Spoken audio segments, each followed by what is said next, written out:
Recording is in progress, so we're off and running. So I'm going to go through and very briefly, if that's okay, Oliver and Anthony, just go through information regarding obviously what this coffee morning conversation is about. So it's again formally a good early morning to coffee. Cheers. It could be something else, but let's stick with coffee for now. So this is not a webinar in the sense that it's an opportunity, it's not a presentation per se, it's an opportunity for us to have a discussion around an extremely important area, and public sector is absolutely that is the case. And I'm Mike Thompson, I'm a director of IIM, and I've had 20 years interim experience, mostly in fixed and finance departments, transformation and turnaround, and principally in the private sector. I think I said to you earlier, Anthony, I had a stint in the BBC, which was felt a bit quasi-public sector, but that was with Price Waterhouse, which was interesting, really good opportunity in there. But public sector for me is, I'm very keen today to learn more on that.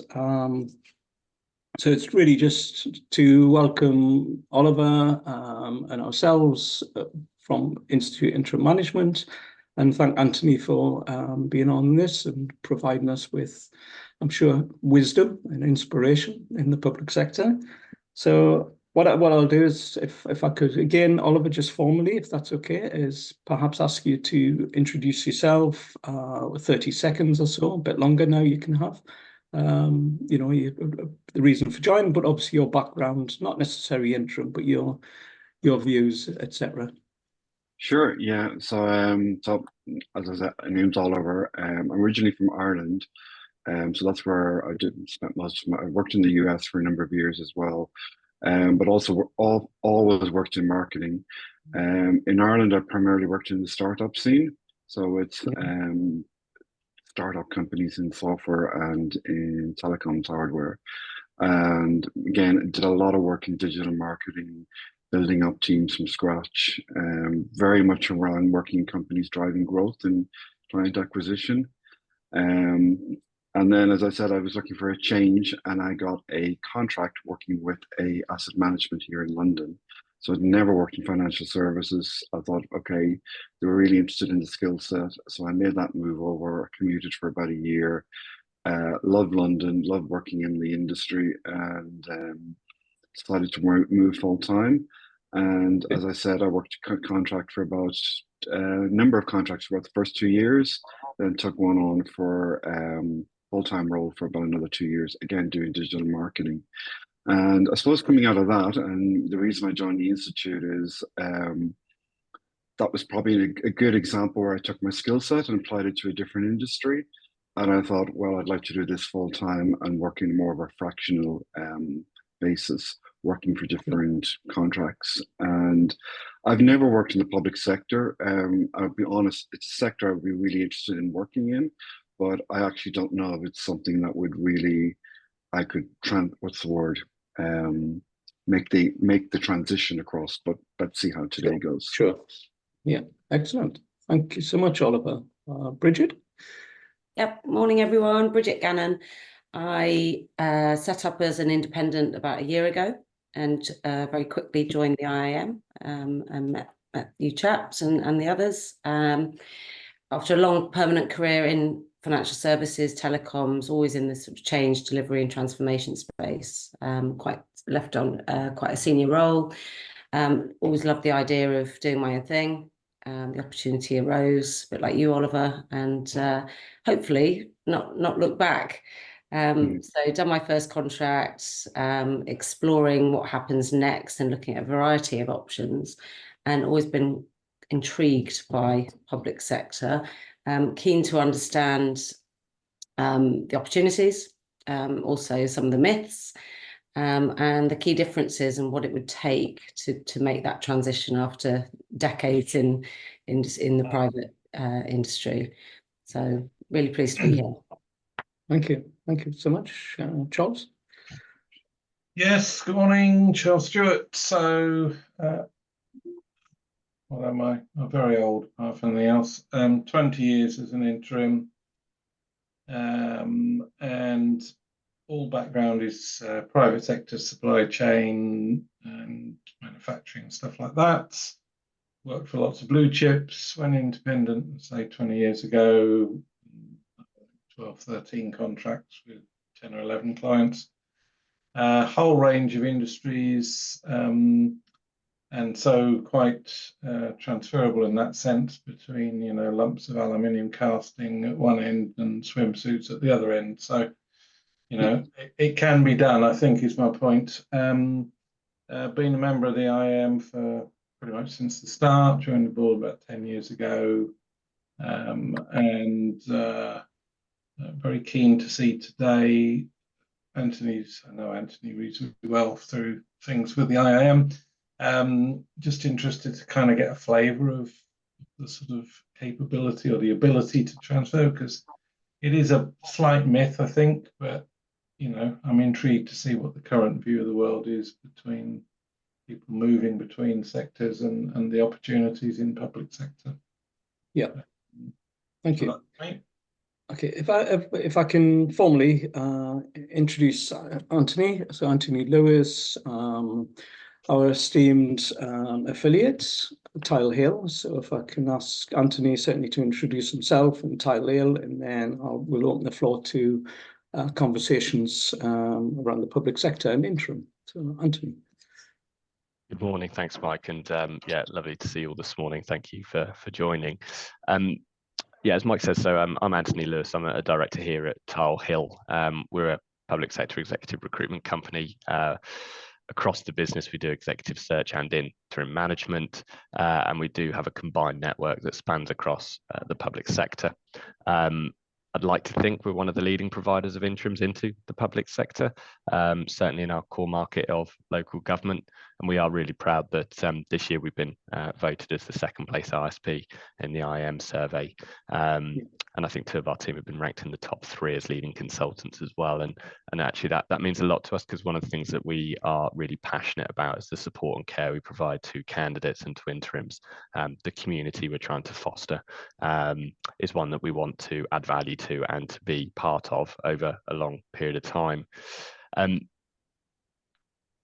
One of the things that we're also really passionate about, and I think one of the things that is of interest to our clients, is the concept of actually helping to move talent between different parts of the public sector and from the private sector. I'll go on to talk a little bit about some of the driving trends to that, but ultimately there is a desire to do that and to see it happen. The reality, though, is it's not as clear cut as that, and we can unpack some of that. I thought I'd just give you a bit of a plotted history of some of the kind of the interim trends that I've witnessed. I've been recruiting interims into the public sector for well over a decade now.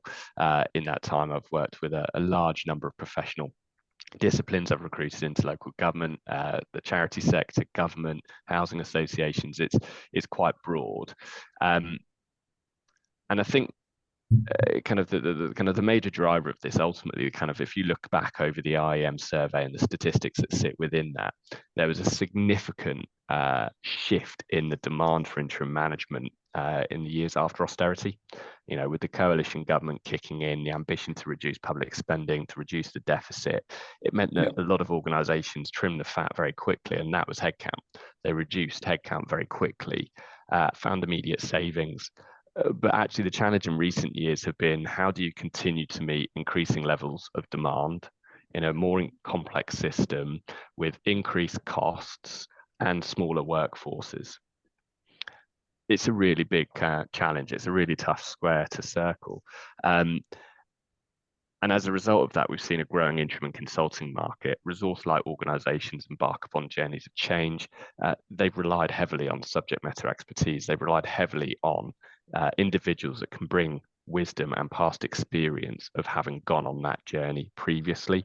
whether that's in additional roles or whether that's in substantive posts in the structure. Business as usual has been changed, and they've relied heavily on people that can deliver change across the public sector. So some of that's been about embedding digital first principles. You know, you've seen the government's digital agenda. There's been a massive swing towards that. There's still a long way to go. Some of it has been about service delivery and complicated services such as health and social care. And I think, again, there is a lot that needs to be done there. And then there's a lot around financial transformation and actually changing the skill set that exists in the sector to manage complicated budgets and reducing budgets with increasing demand. And depending on which part of the public sector you're in, you have different financial standards that you're working to, you have different rules that you're working to. So in local government, for example, where you hear about councils going bankrupt, they are not allowed on an annual basis to spend more money than is in their budget. They cannot have a deficit. Whereas in the NHS, as you'll have heard about, they have a significant deficit. So there's different practices and principles that you have to operate within, and that does change the challenge depending on which part of the public sector you're in. So I'd say that flexible resourcing has sat as a core part of the employment strategy for most parts of the public sectors to deliver change. The rhetoric, though, and the reality has been that there has been focus and attention placed on the spend on interim managers. You know, is something that constantly is flagged. The media pick up on it, you know, the kind of the heavily paid consultants and, you know, how they doing that at the time when council tax is going up or NHS waiting lists are increasing. So there is definitely a narrative that would suggest interims are an expense. And I'm of the opinion that interims are a really valuable addition to any organisation if used correctly. Yeah. If used correctly. And I think there has been a tendency to perhaps not manage and use interims in the right way. I think what we saw then during the pandemic was another spike in demand. We saw a massive swing. It was all hands to the deck. Everyone needed to help manage such a significant and kind of large tragedy ultimately. And we've seen that play through into permanent headcount in the civil service as well.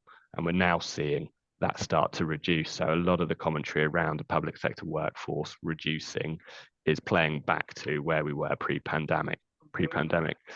So some of the stuff that you've seen in the IIM survey results this year are a bit about rebalancing that. I think it's also influenced by Brexit, it's influenced by Ukraine, but the new government that's coming, I think, is going to shake things up a little bit, and we're already seeing some pretty bold policy and ambitions that will result in interim demand. So the talk about devolution, the talk about radically changing the NHS, the concepts around moving away from outsourcing into kind of an in-source first approach.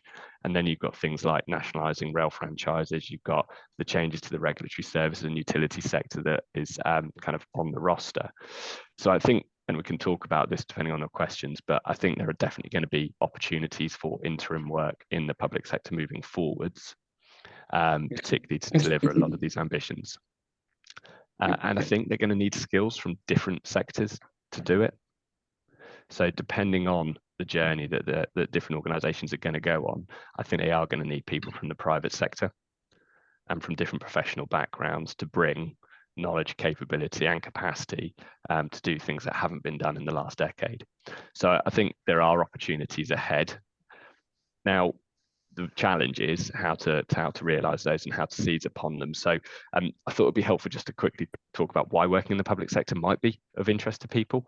I think it's not for everyone. I think it's fair to say that it is different. Mike, you alluded to your stint in the BBC and the kind of the quasi public-private culture that you kind of experienced there. It's a different environment. It's not a bad environment, it's different. It's hugely fulfilling and exciting though, particularly if your motivators align with it. And every interim has their own story. They have their own professional, financial, personal ambitions within their interim career. So this is not a right or wrong conversation. But if you are motivated by the ability to deliver change that benefits everyone in society or to do meaningful work that extends beyond shareholder performance, then actually interim work in the public sector can be really fulfilling. It can come with challenges, and when you're in the weeds, when you're in the thick of it, you know, there are the frustrations that not all decisions are going to be made entirely on business rationale.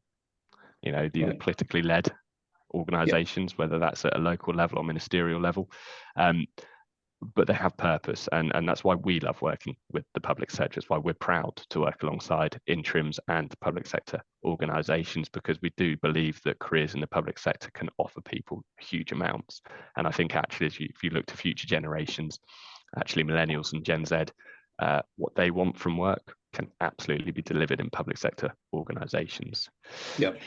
I'd probably think it's fair to say it's not uncommon to see an increased level of appetite to work in the public sector during periods of economic instability. We've seen it happen a number of times. It's seen as a perceived safe port in a storm. I'd argue that this year's IIM data probably disproves that slightly.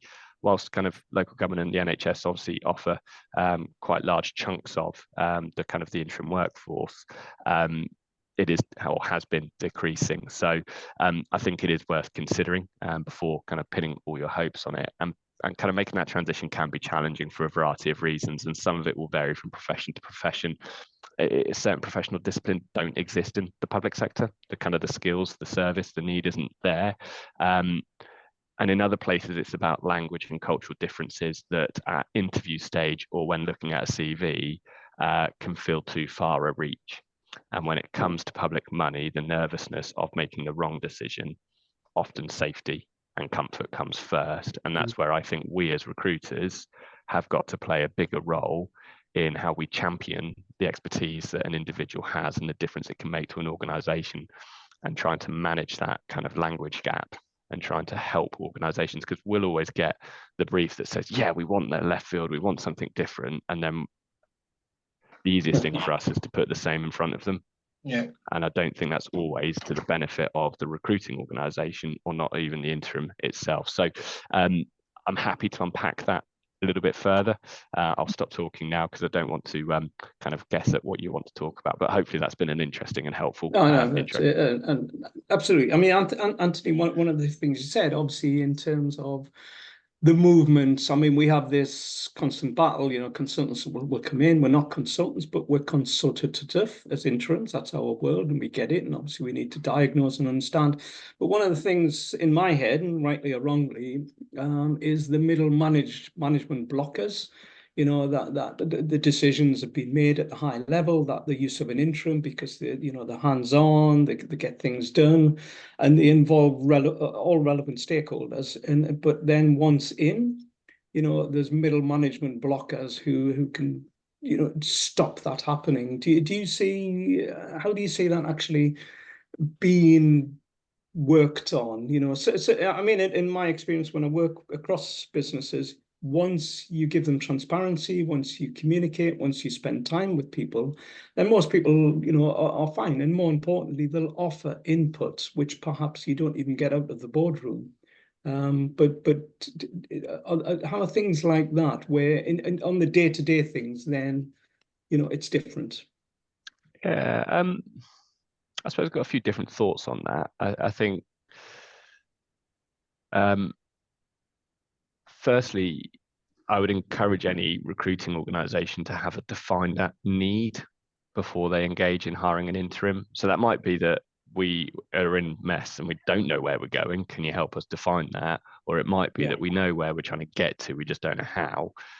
And if you have that agency, then I think it becomes a lot easier to kind of engage people around why someone's coming in, depending on the hierarchy of an organisation as well. If a decision's made at a senior level, the decision's made, and then it's down to the skill of the interim as a leader to engage those people that might be blockers, to get them on side and get them on board. I think we talk about leadership dexterity as an interim. You have got to adjust your leadership style to the scenario that you're faced with. And I think one of the biggest risks of being an interim, particularly if you do go down a very narrow kind of focus of, well, I just do this, I do this, you almost amplify the leadership traits that apply into that setting and diminish the leadership traits that you aren't then using. And when you go into a scenario that requires a broader or different leadership style, have you got that in your armory still? So I do think kind of keeping that leadership dexterity as an interim is vital. Yeah. But I mean, I don't think I wouldn't say middle management block. If it's kind of cost orientated, then that might come into the conversation. But typically, an FD would have kind of been involved in the decision making. And again, the bit you mentioned about cost cutting, and we'll get that. And obviously, you know, this is universal across businesses, and absolutely right and proper. But cutting tribal information, and I think that's one of the things I certainly see in the private sector is they've cut to the point then it's damaged the commercial infrastructure of the business. You know, it's affected the commercial nouns, the customer relationships, etc., etc. So, you know, how would yourself and certainly Tile Hill be able to get the message across to people that you're going through a cost cutting exercise, and we get that. However, we wish to bring in interims who, you know, we're not cheap, but we are, of course, aren't we, Charles and Bridget and Oliver? Absolutely brilliant value add. Great value for money. Absolutely great value for money. I think there's a bit for me in that which, and I'll try and paraphrase what I heard at a conference recently, but kind of organizations will go through periods, particularly where there's a lack of certainty. So the issue we've been facing is a lack of certainty over the last few years. And as a result of that, you don't typically hire on a permanent basis for what you see today. You hire for what you need tomorrow. And if you can't see tomorrow, it's really difficult to hire. So all we've seen is workforces continued to stretch, productivity increasing per head to the point where it breaks. Yeah. And then you go through a massive recruitment drive. I think there is a role that interims play in that period of productivity increasing, where they supplement the skills, the capacity, the expertise, or they bring in subject matter expertise. So we would implore organizations to think about the difference an interim can make. And if cost is on their mind, they probably haven't identified what they're trying to achieve, because, you know, not all interims are going to be cost neutral, or you can't always say, well, you know, I cost X, but I saved you more, because that might not be the mandate. But typically, I'd say interims are very good value for money if they're set about the right brief. Got it. And they deliver.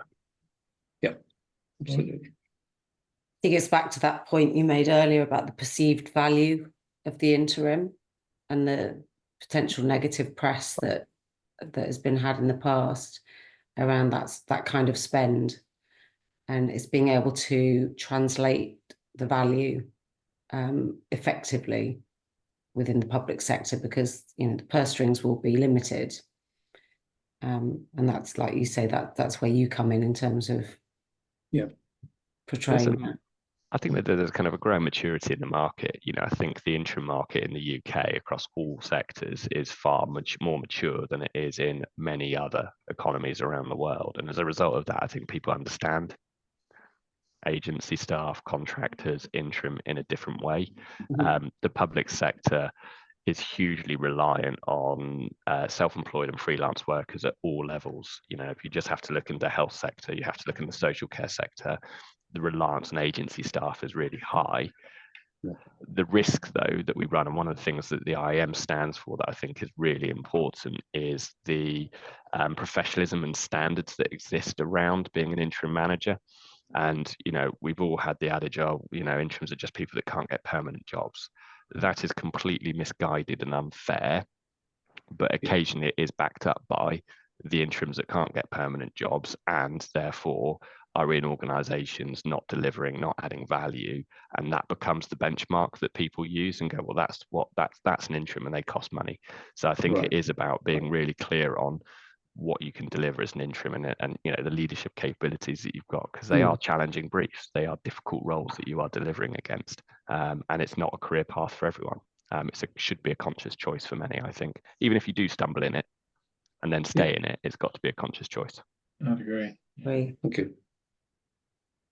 I think changing the narrative from you're a cost to you're a value add or an ROI, or whatever phrase you want to use. It's a really, really hard challenge. Just reflecting on a colleague of mine who worked for a large engineering company, very large, the largest, and he met the chairman one day, and the chairman basically said, "I know who you are. You're the guy with your hand in my pocket." Nice. And that's exactly the mindset that we're talking about, trying to change it from a cost to a value. Right? So if you want to work in the NHS at the moment, the biggest thing on their mind is cost reduction. All they want to know about is saving money. So if Yeah. you can't talk to them about how you will save them money, they're not going to listen. Right. So everything is in that lens. So you might be a cost, but you've got to talk about how you save money. So I think there is a bit about the narrative you use if you are considering a role in the NHS, being able to evidence that. And again, coming back to how you demonstrate suitability for any interim role, and again, the IIM survey with the kind of number of people that tailor their CVs or have their kind of case studies, you need to be able to evidence the difference that you've made and the money that you've saved in other places. No, and I think the key thing is certainly is to have this tripod a partnership with yourselves as Tile Hill, and obviously the client and us as interims. When you're going in, you're being introduced through a warm contact, a lot of those doors have been opened for you. You've still got to deliver as an interim. So I'm talking about private sector. But I guess, for us is working in the private sector, looking into the public sector, then it's very helpful to understand and have people like yourself to support that. We'll all come with the mindset, and certainly all of us on this call, I'm sure, of achieving, and our job is about deliverables. And it's never the top three things I'm presented by the CEO or the chairman, never the top three. They're in there, but there's always others. And I think that, again, the skill sets of an interim is to get amongst it, and as you said earlier, get amongst the weeds. But you're doing it with people. And I guess even more so with the public sector because of the public cause, the good causes that's all it all embodies as well. So I mean, it's good, but you need to have that partnership, I guess, with people like yourself. Yeah, I mean, one of the things, and we're seeing this particularly in some of the permanent recruitment that we're doing at the moment, where there is an appetite again to bring people from the private sector into particular roles in the public sector. So whether that's commercialization, HR, finance, where that's possible. There's an ambition to do it, but I think cultural alignment, both in permanent and interim recruitment, is critical. Yeah. And I would question so often we'll hear people say, well, the public sector is this, and I'm this, and I'm going to change the public sector and the way it works because it's not kind of working in the right way. It's going to take a monumental effort to change decades and centuries of how the public sector works and operates. So you need to be able to operate within the systems. Yeah. Whether you agree with them or not, you need to be able to operate within them to influence change, because you aren't going to change the entirety of how the governance of public institutions works. So I think as an interim, thinking about it, if you're going to get frustrated by that to the point that you can't deliver, then it's something I'd really kind of question, particularly through the interview process, as to the difference that you can make. Now, if you are able to work within a system and influence change, then I think it is a really valuable place for you to be. And we are seeing people make that transition. So, it is definitely worth considering. But how you go about delivering that change is really important to consider before you start. Absolutely. No, that's a great point. Thank you. Oliver, do you have any? Sorry, Charles. Go ahead. Go on. Yeah. So Anthony, thanks so much for the outline, which certainly has been very helpful in getting an initial understanding. Maybe this is not the forum for me, to raise this individually, but I suppose the main question I had is, where would I actually start? I suppose there's two questions. One, particularly somebody coming from a digital marketing background, which is very much a skill set that's sought after in the private sector. Is that actually something that even is valuable in the public sector, or do I just scrap that and just look at the skill set I have and what's the word? I suppose, change it or transform it into take in a language or in a way that would position myself a lot better in the public sector is maybe the best way. So, for example, maybe the focus is more on digital transformation or the skills that I have on that. Because maybe I'm wrong, I'm making the wrong assumption here. I'm guessing digital marketing as a skill set is probably not that much in demand in the public sector, or is it? Kind of in a very short answer, it's not a frequent role that you see at a senior level. and therefore kind of justifying that interim spend. But actually the subject matter expertise, when it is needed, there will be a premium paid for it, because depending on the part of the public sector you're thinking about, digital marketing or marketing as a whole, kind of its translation into comms, and actually how you tell that story, influence behaviors, shift public perception is really important actually. But it probably comes at a point in time where there is a program of something happening. So kind of the way that your bins are collected and the frequency of them, that is a kind of a behavioral change program to increase recycling and to increase the way that you kind of put your bins out. There is a comms campaign and a marketing campaign that sits around that subliminally influences you, but that has a point in time to it. So without being too defeatist, it is probably not the most common skill set. Okay.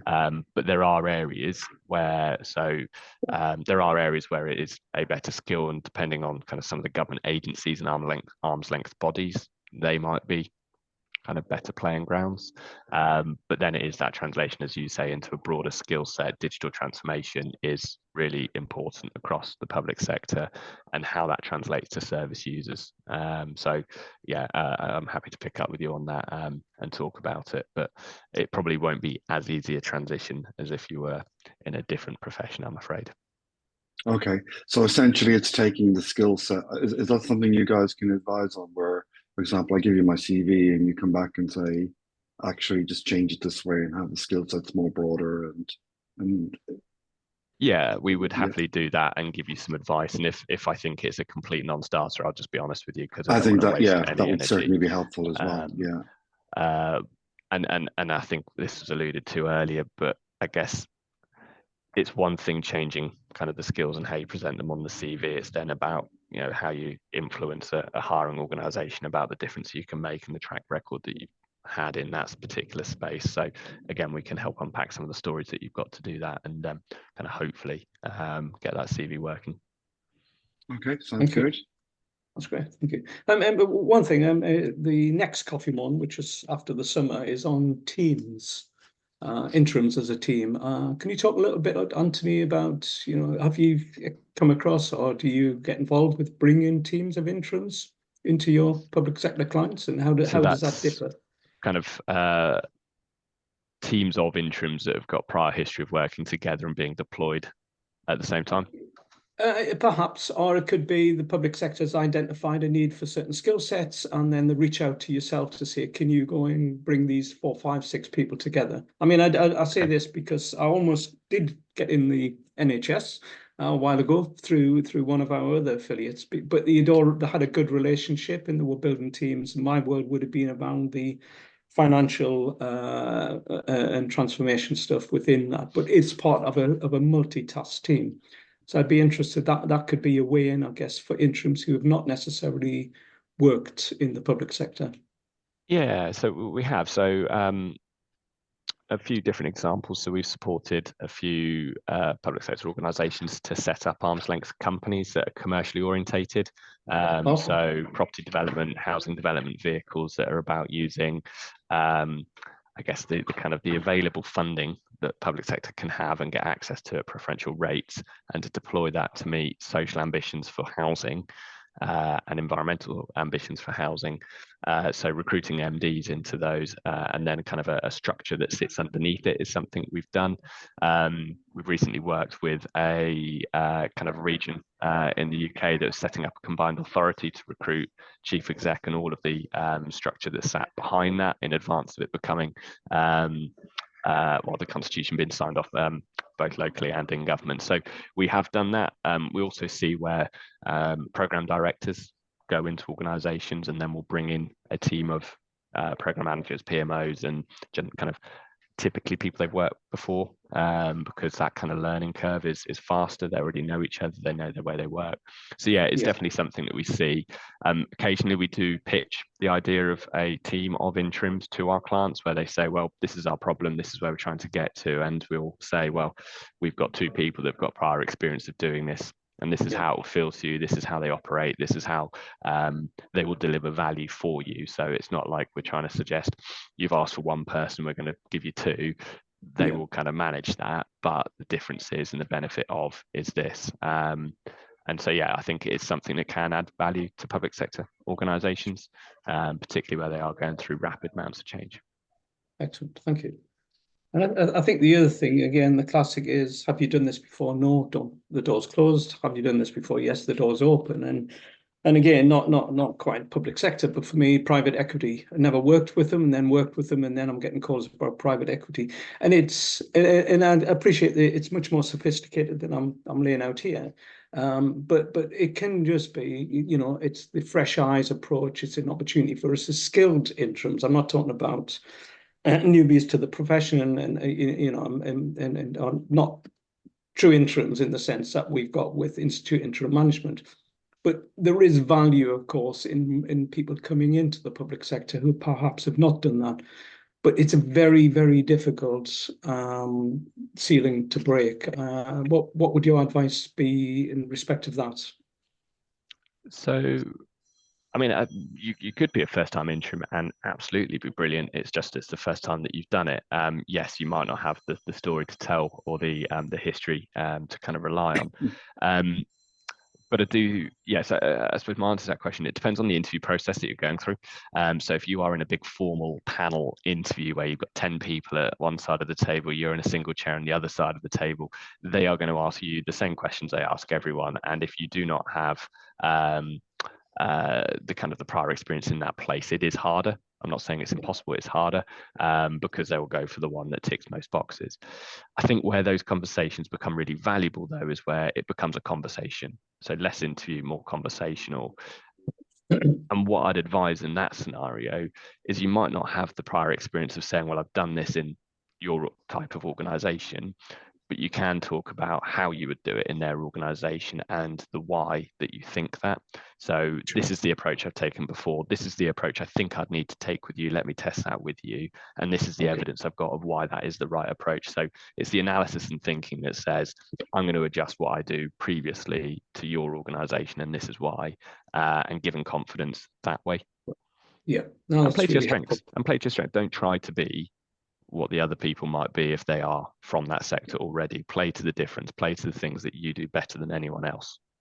Thanks. I'm furiously making some notes, but that's really helpful. Thank you. Sorry, Bridget? No, I was just saying that that's really great advice. Yeah. Not trying to shoehorn yourself into that, what you think they're looking for. It's leveraging your background and what you bring.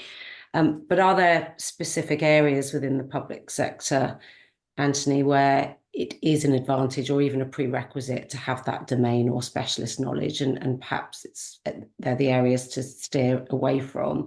And where would you see the opportunities to bring something different from the other sector? Yeah, it's a very good question, and it will vary greatly. So I'll try and cover a few. Roles in education, schools, social care, kind of healthcare provision is going to be quite difficult because of the kind of the required kind of understanding and knowledge. It's not, I'm not going to say it's not impossible. It has happened, but ultimately those sorts of spaces are kind of quite specialist. I think there are opportunities in kind of the enabling services, corporate services, so transformation, IT and digital, absolutely, HR, finance, where I guess if you're coming out of a regulated industry that is a private sector body in a regulated industry, then that experience can apply quite nicely into the public sector because you're used to working under kind of those regulatory standards. I guess local government finance has a slightly different set of accounting procedures and rules, so that might be a harder transition to make, and there might be some perceived differences in the health sector as well. So it might mean that you can't go in at as senior a level, but if you're going in as a kind of an expert around certain things or kind of outside of the day-to-day structure, then there might be an opportunity there. Commercialization and procurement, property, you know, kind of public sector organisations have very large property estates, so property, FM. There are quite a few areas that I can see a transition. I probably haven't done justice to kind of cover all of those off. But I think it is, there is definitely an appetite to do it. It's just, kind of managing the gap and making sure that you approach it in the right way. Thank you. Thank you. Thank you so much. Customer service, I'd probably add in there as well. And that sort of sits in that digital first agenda as well. Yeah. That's great. Thank you so much. We are, I guess, coming towards the end. We've had, I mean, for sure, it's been really insightful and really helpful, Anthony, for the information on the public sector area. I mean, if you were to sum up, for example, you know, just probably, you don't have to answer this, but if we were to sort of say the good, the bad, and the ugly, you know, the kind of things, just snapshots of. I think I get the good. Well, I do get the good, and I think we all get the good, the public good for sure. And you know, the opportunities to help make a difference in a business. But in terms of the things outside of talking to yourself, for us as interims to watch out for, you know, the kind of conversations we should have in advance of obviously looking to go into public sector.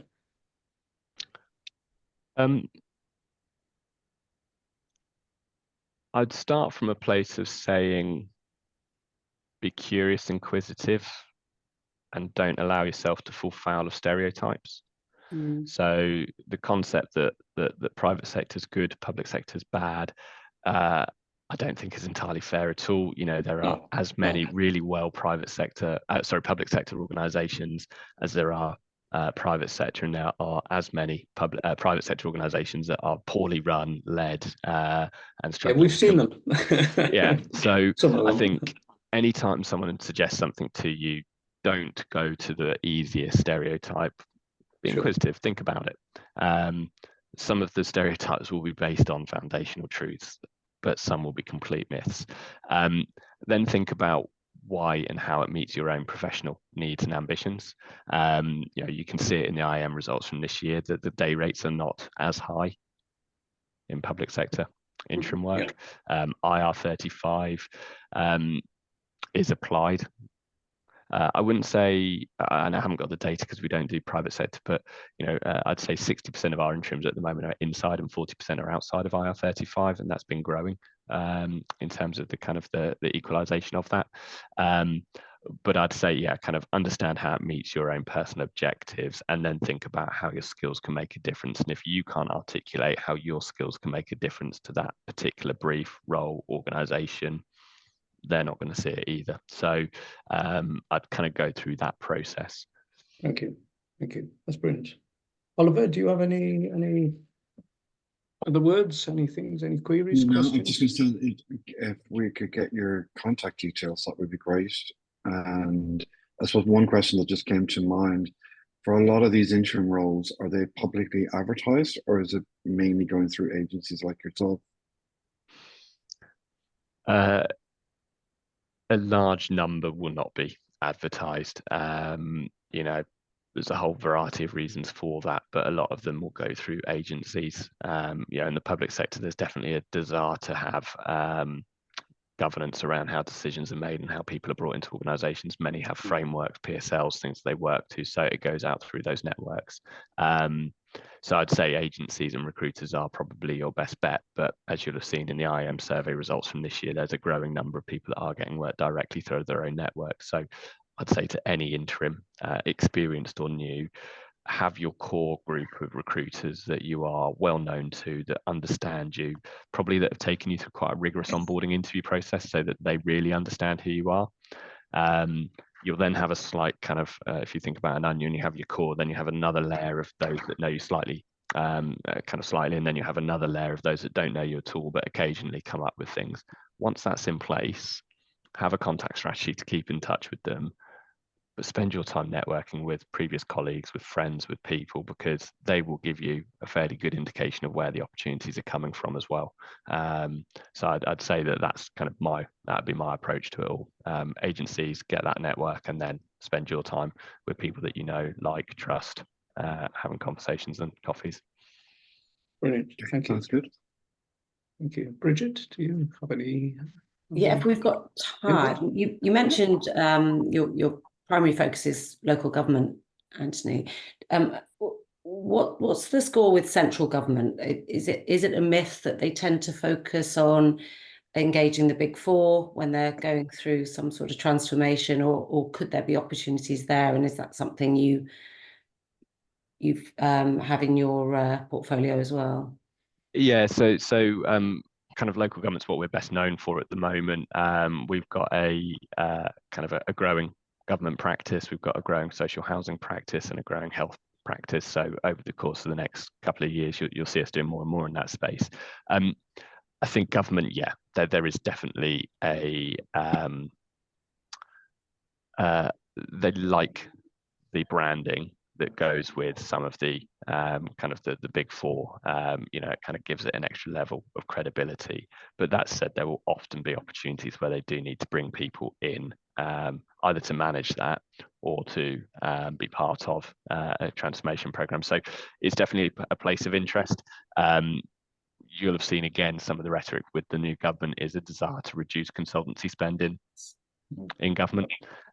What I can't see is whether they refer to interims in that consultancy spend or whether they're talking about consultancy spend, and we'll always see interims going into government through consultancies or consultancies going in under the guise of interims, depending on how the narrative is and the rhetoric. So yeah, I mean, I think it depends on the agency, it depends on the department as well. Yeah, be interesting to see how that phrase or that comment plays out in reality for us. Yeah. Yeah, brilliant. Thank you. Thank you. Charles? No more for me for the moment. You're all good. Yeah, as I say, we're coming up to 9 o'clock. I mean, it's been a fascinating and certainly thank you all for attending. Thank you indeed, Anthony, for lots of wisdom. I mean, I've learned a lot of stuff, and I think us as interims, and I'm talking personally here, so do correct me, Oliver, Charles, and Bridget. But you know, we like to think that we are independent of thought as well.